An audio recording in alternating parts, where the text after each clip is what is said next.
Bom dia, boa tarde, boa noite. Sejam todos muito bem-vindos a mais um CELGcast, o seu podcast de saúde mental, promovido e organizado pelo CELG, o Centro de Estudos Luiz Guedes, que já está em atividade desde 1959.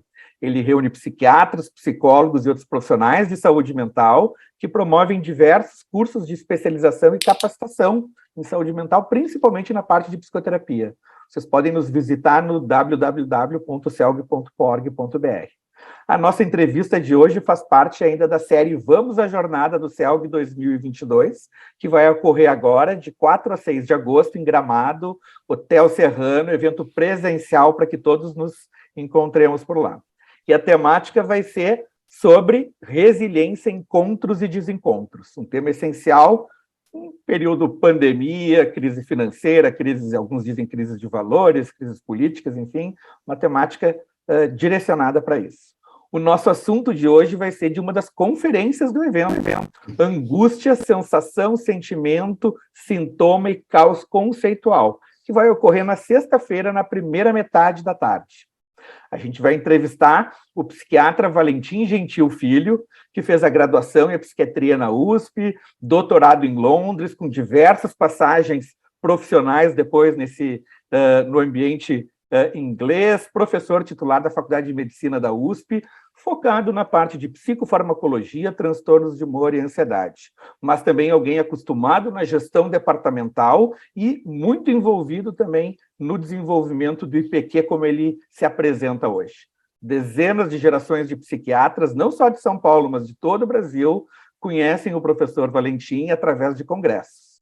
E ele é um parceiro de muitos anos das jornadas do CELG. Ele é conhecido pelo comprometimento, perspicácia, seriedade e capacidade de estabelecer relacionamentos profissionais de confiança. E isso repercute no convite para ele de inúmeras palestras, bancas de concursos, participações na mídia. Que bom que ele conseguiu um espaço para nós hoje. E o professor também se aprofunda nos assuntos em que ele se envolve em ensino. Palestras clássicas como sobre a utilização e importância do lítio, a implementação de políticas públicas de saúde mental no Rio Grande do Sul, do Brasil, na realidade, na defesa do paciente com transtorno mental, mas na defesa do psiquiatra, que é um dos principais vetores nessa entrega de saúde mental. E o psiquiatra tendo uma posição não só acolhedora, mas moderna e embasada cientificamente. Até teve uma temática que ele trouxe, já antevendo uma série de movimentos atuais, que era sobre o efeito negativo da maconha nas pessoas gerais, mas principalmente na população dos adolescentes e dos pacientes já com transtornos mentais. Professor Valentim, mesmo o professor tendo pedido para mim não chamar ele de professor, muito obrigado pelo seu tempo. É uma super honra e um prazer estar aqui com você, Alexandre. Não vou te chamar de doutor, você não me chama de professor. Nós somos sócios da PRS.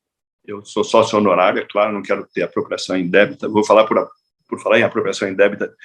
Eu queria te contar, eu me aposentei, não sou mais titular no meu departamento, agora eu sou professor sênior, e agora eu fiquei professor emérito, e aí eu vi que esse é um título apenas honorífico, mas é importante.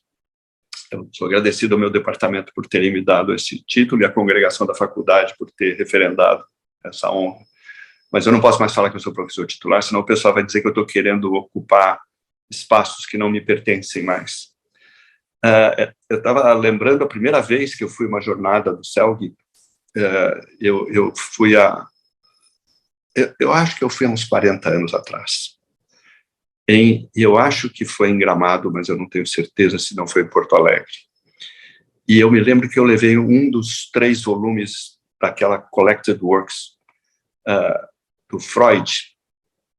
Eu acho que foi nos anos 80, porque eu já estava trabalhando com pânico, e eu fui para levar uma informação de que eu tinha lido o caso da Catarina, de 1895, e aí eu fui me meter a discutir essas coisas com o hoje professor emérito de vocês, o Cláudio Ezeric, por exemplo, que foi presidente da IPA. Imagina que loucura, jovem,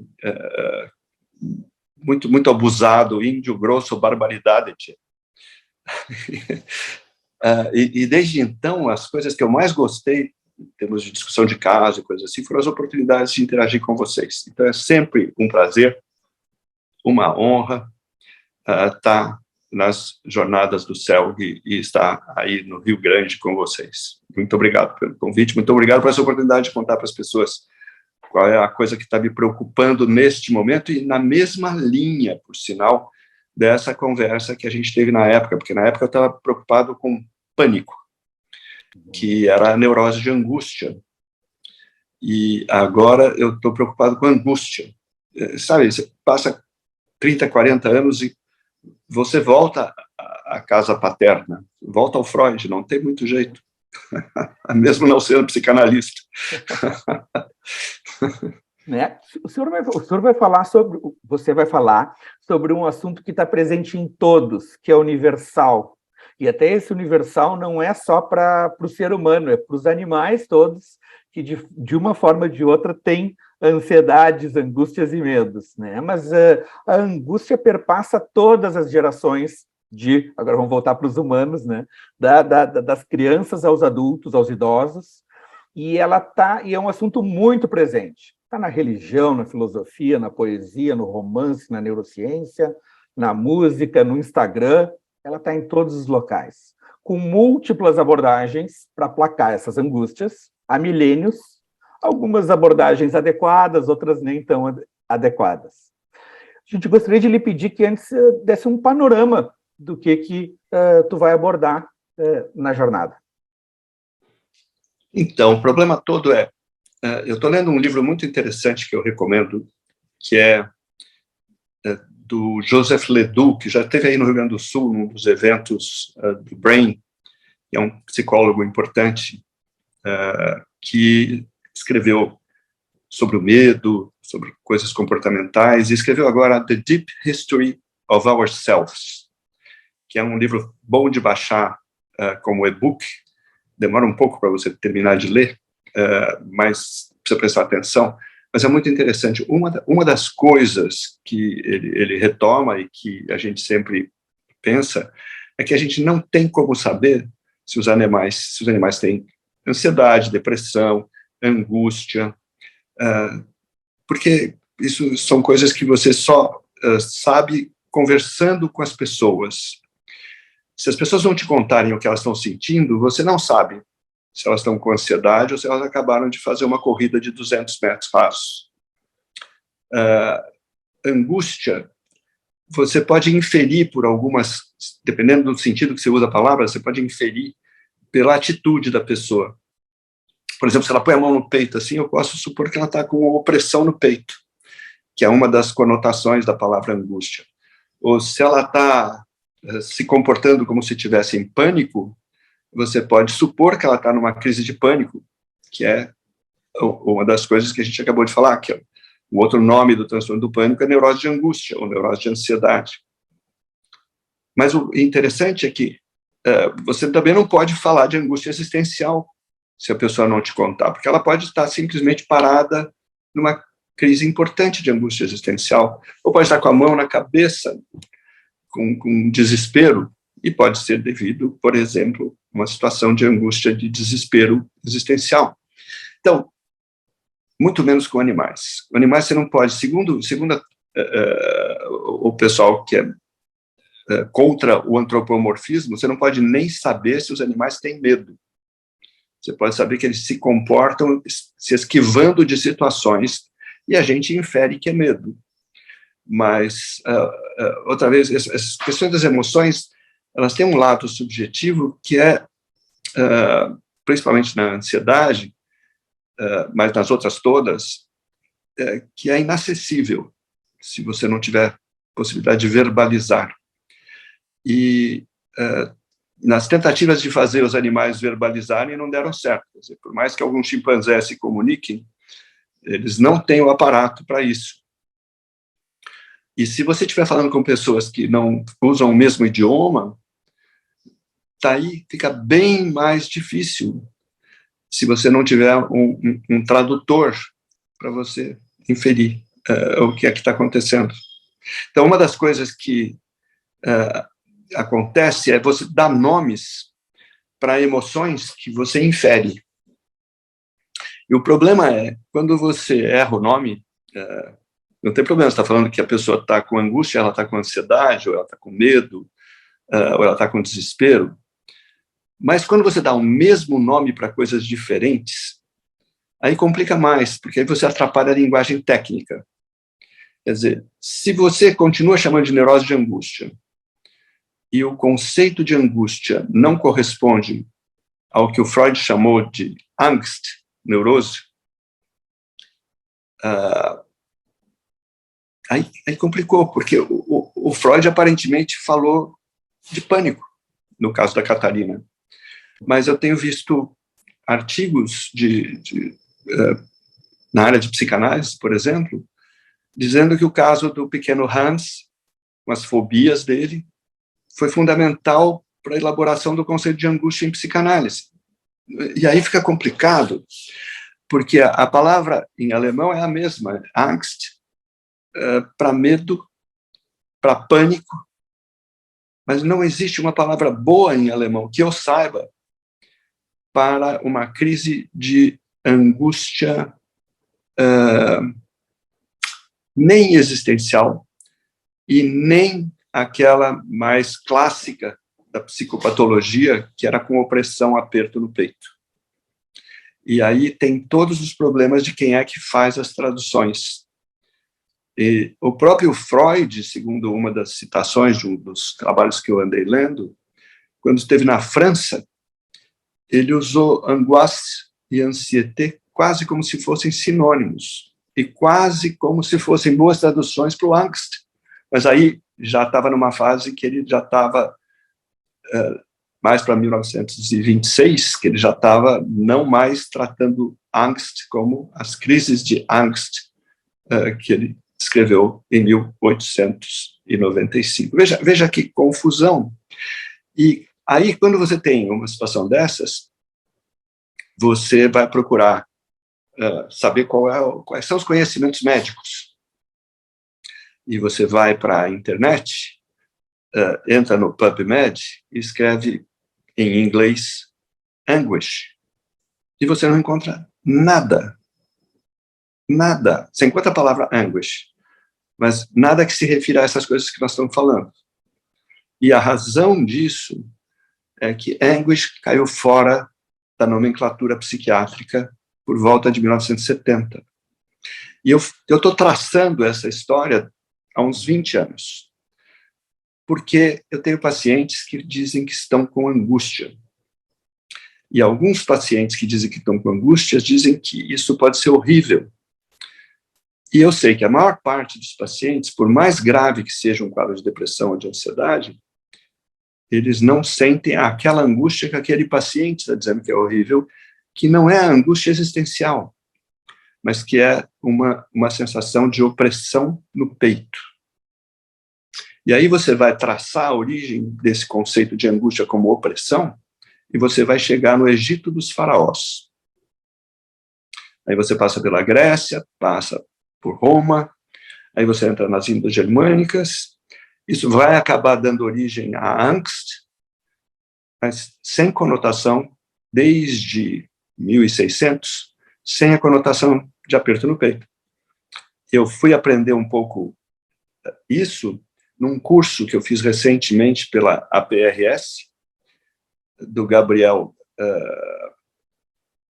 Figueiredo, que é professor de filosofia na Unicinos, e ele deu um curso. Eu me inscrevi no curso, tinha alguns colegas, e o Paulo Seixas foi quem propôs e coordenou um curso só de 4 aulas, sobre o aspecto filosófico do problema da angústia.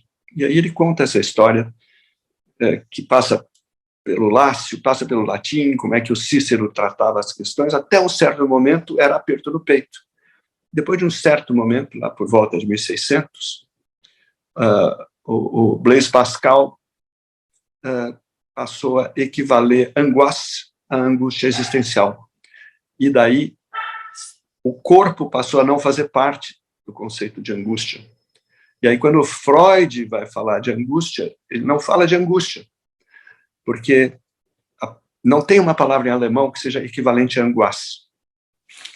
Mas, curiosamente, o primeiro artigo sobre um antidepressivo foi publicado em alemão, porque o tal do pesquisador era um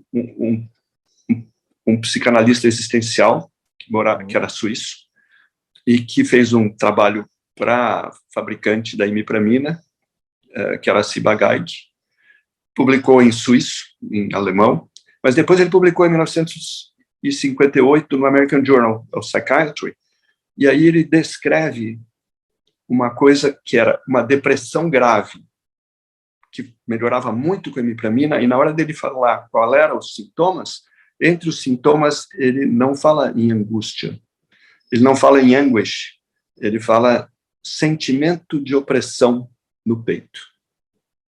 Veja que coisa interessante. E aí, o primeiro antidepressivo é eficaz para essa angústia.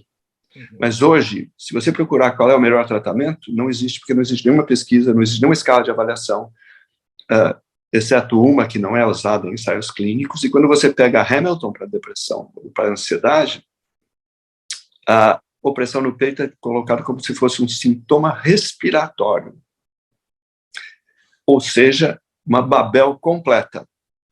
Aí você não tem fisiopatologia, você não tem epidemiologia, você não tem validade diagnóstica, você não tem diagnóstico diferencial, você não sabe quantas pessoas têm isso. Por exemplo, no meu consultório, eu nunca fiz uma pesquisa sobre isso, mas no meu consultório eu trabalho com pessoas com depressão há quase 50 anos. Tem uma concentração de pacientes com depressão grave, e só cerca de 30% deles têm alguma coisa que eles põem a mão no peito e falam, eu tenho uma angústia horrível. Ora, se no meu consultório, que é concentrado para casos mais graves de depressão, tem tão poucas pessoas, a maior parte dos pacientes com depressão não põe a mão no peito e não falam que tem angústia, a não ser existencial, então eu suponho que na população geral seja muito menos frequente. E aí eu vou discutir algumas coisas de como os antigos lidaram com essas sensações nessa conferência, e tem algumas coisas que eu vou guardar para falar na hora, porque eu não quero que elas fiquem gravadas. Tá bom, tá bom. Pois é, até quando eu estava preparando aqui a pesquisa para o nosso CELGcast, eu fui ver e até achei um site que eram os melhores 57 sinônimos para angústia. Olha. Então, e trazendo, enfim, aflição, insegurança, nervosismo, medo, apreensão, preocupação, diversas acepções. Qual que o senhor acha que é a acepção mais importante para a sociedade e a acepção mais importante para o profissional de saúde mental no meio dessa Babel?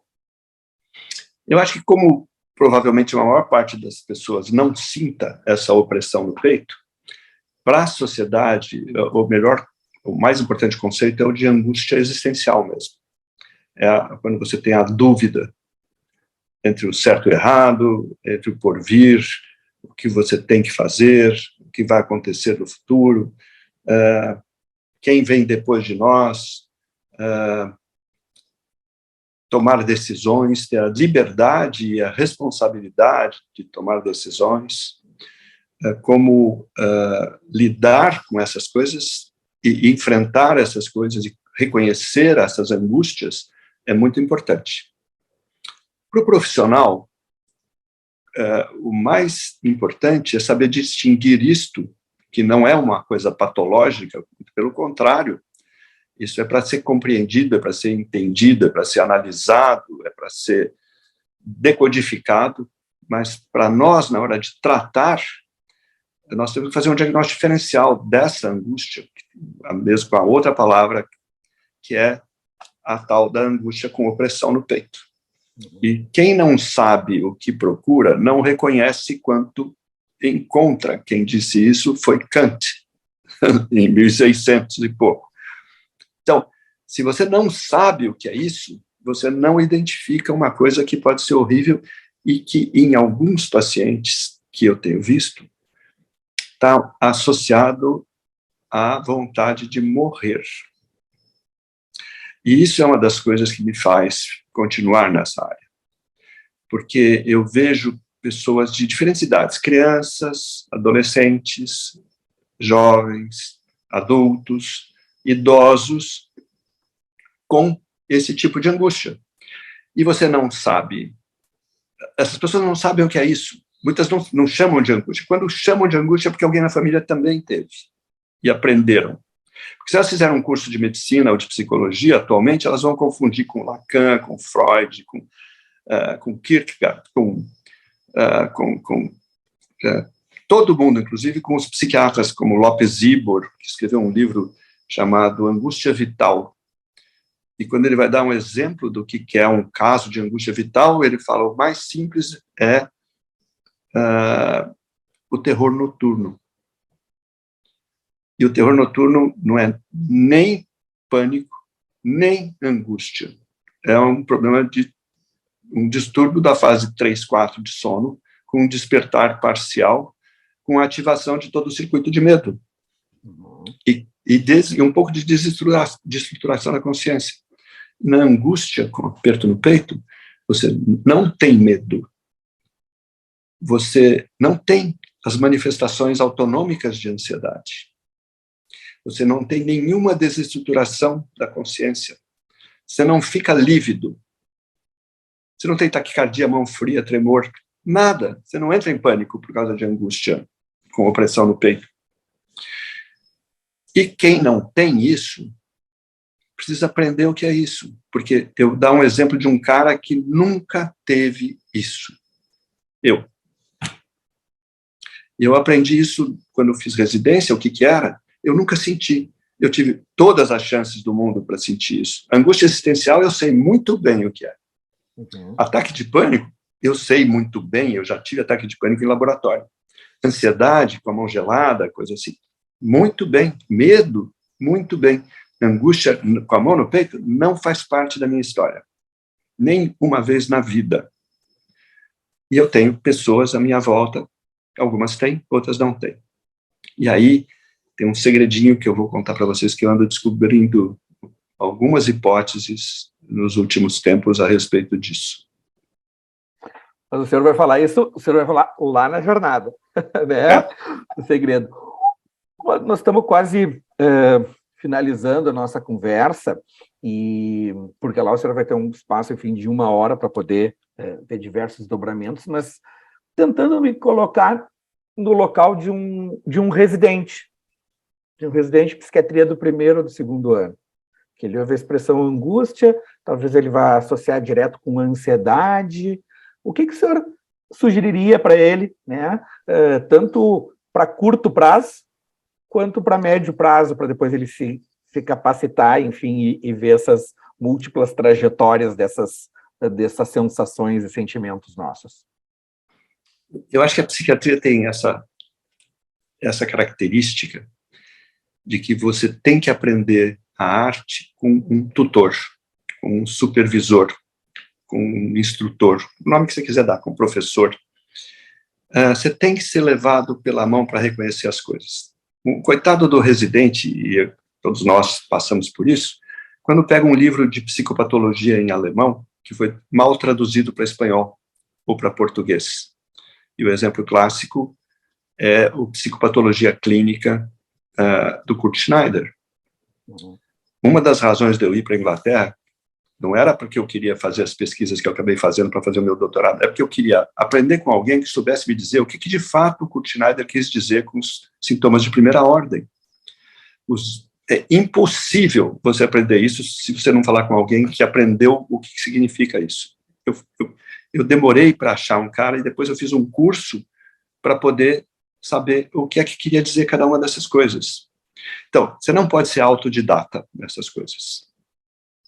Não adianta você ler tudo e querer interpretar o que o sujeito disse. Principalmente se você estiver lendo tradução. Aquela história de tradutore traditore, né? O tradutor é o traidor. Ele acaba com o que o cara quis dizer. Mas o problema é que se você souber alemão, tem nuances em psicopatologia que não adianta saber alemão. Você tem que ter alguém que seja capaz de traduzir para você o significado daquelas palavras. Em inglês tem um problema que eles têm que traduzir do alemão e traduzir do francês. E eles costumam traduzir do francês como a gente fala em português macarrônico, italiano macarrônico. Ou em portunhol, a gente bota um sotaquezinho e o inglês foi traduzir angoisse e traduziu por anguish. Mas o que adianta se ele não tem o conceito? Aí vai para existential anguish. Tá bom, tá razoável. Mas aí ele começa a falar em anguish em animais. E eu não sei se eu vou mostrar um slide ou não, mas tem uma macaca com um filhote que está desmaiado no colo dela, e ela faz uma cara de desespero, e lá embaixo, no título, está que essa macaca está com anguish. Sabe? Então, anguish é sinônimo de desespero? E ansiedade? O que quer dizer ansiedade? Não estamos falando de angústia, mas ansiedade é uma palavra que todo mundo sabe o que é? Não. Ansiedade é um erro de tradução. Erro de tradução de angst. Porque isso estou falando, citando o Aubrey Lewis, que foi um professor importante, que escreveu um artigo muito importante, que eu vou citar muitas vezes, só que ele publicou esse artigo em Israel, em 1967. É um desses artigos escolásticos, que você leva mais de 1 hora para ler o artigo, porque ele cita e fala em russo, fala em japonês, fala na língua de origem, e não tem uma tradução, ele não bota a tradução para o inglês. Mas ele diz que o primeiro sujeito que usou a palavra anxiety para traduzir o Freud era um tradutor que não era importante, e quando o tradutor das obras completas foi traduzir, ele usou a mesma palavra anxiety, sabendo que era uma péssima palavra para traduzir angst. Então, veja, não existia anxiety em psiquiatria no PubMed da época, o Psychological Abstracts, até 1920 e poucos, tinha 20 artigos com a palavra anxiety. E, de repente, depois do Freud, isso teve uma subida exponencial. Então, para o residente, eu diria, arrume um bom supervisor. Se você não tiver um bom supervisor, não tente ser autodidata. Mas tem uma coisa que você pode fazer. Preste atenção no que o seu paciente fala. Porque o seu paciente sabe o que ele está sentindo. Às vezes mais do que o seu professor. Excelente. Com essa frase, enfim, que nos ajuda, que nos dá uma angústia por ter que ir atrás de professores, enfim, mas que é uma, vamos por aí, uma angústia positiva, entre aspas, que nos move, né? A gente queria... Sem aperto no peito. Sem aperto no peito. Gostaríamos, enfim, de agradecer ao professor Valentim. Professor, o senhor teria mais algum comentário, algum headline para falar antes da gente fazer o encerramento, professor? Não, só agradecer essa oportunidade de conversar com vocês. Eu esperar a oportunidade de conversar com as pessoas que estiverem lá, as que sentem aperto no peito em particular, as que não sentem também, para a gente fazer um contraste. Pena que não vai ter condições da gente fazer aqueles botõezinhos de se a pessoa concorda ou discorda, mas é o tipo da coisa que um dia eu gostaria de fazer antes de acabar de participar desses eventos, porque eu tenho certeza que se tiver alguém na plateia, uma parte vai sentir isso, mas a maior parte nunca sentiu. E isso dá uma discussão legal, porque quem sente é que sabe, neste caso. Então, muito obrigado pela oportunidade, Alexandre. Espero que nos vejamos em breve lá em Gramado. Com certeza. Então, para que ninguém fique angustiado em não participar da jornada do CELG 2022, as inscrições ainda estão abertas no www.celg2022.com.br. O CELG agradece a atenção de vocês e ao psiquiatra Valentim. Esse podcast vai estar disponível nas diferentes plataformas de podcasts e também depois no nosso canal no YouTube. O meu nome é Alexandre Enes Henriques, eu sou médico psiquiatra, sou o atual diretor de tecnologia do CELG. Muito obrigado a todos, obrigado ao Valentim e nos vemos em Gramado em poucos dias.